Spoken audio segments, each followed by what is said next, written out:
Ja, Lárus, sigur á meistaratitilnum í kvöld. Þú hlýtur að vera bara ánægð með þessa frammistöðu hjá liðinu. Já, mér finnst við náðum að þétta vörnina í seinni hálfleik. Þeir voru að skora svolítið mikið bara úr bara isolation í fyrri. Já.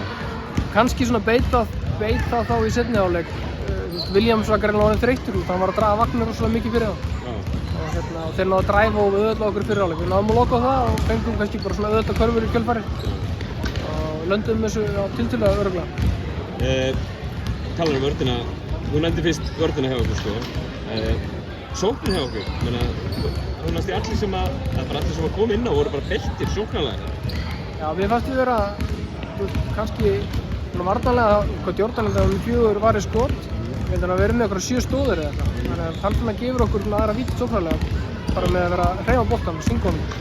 Við höfum kannski verið svona aðeins og fljótir á gíknum í sóknarlega sko, hingað til, finnst mér. Við erum alltaf að reyna að fara fyrsta option. Hann er góður að synga boltanum.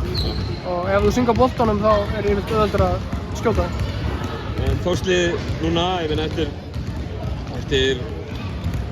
kannski ekki að betra orða, eftir bara vonlausa byrjun á tímabilinu einhvern veginn, þá eru þau núna komnir upp í 9. sætið, þið farið upp fyrir Höpp núna með þessum sigri eða með Skeikariki. Finnur þú fyrir auknum krafti eða finnst þér liðinu vera að ganga betur síðustu viku? Þetta er í fyrsta skipti vetur sem við erum að vinna 2 leiki í röð. Já. Við höfum verið að sigra leiki og síðasti leikur á móti Hetti, það var fyrsti jafnileikurinn sem við unnum. Annars höfum við bara alltaf verið að vinna lið úr eiginlega komið leikinn í 3. leikluta. Og svo kemur alltaf eitthvað jólafrí eða landslýspása eftir við vinnum leik, þannig við höfum aldrei náð einhvernum rytma. En núna finnst mér kannski vera svona ágætis taktur í liðinu og vonandi náðum bara byggja á þessum 5 sigurum fyrir næsta leik. Það sjálfsögðu að horfa þá upp í þetta síðasta sæti í úrslitakeppninu bara eins og staðan er núna? Eins og staðan er á okkur, við erum ennþá í bullandi fallbaráttu. Það er ekki fyrst að reyna að bjarga okkur upp á því. Besta ekki Lárus, gangi ykkur vel. Takk.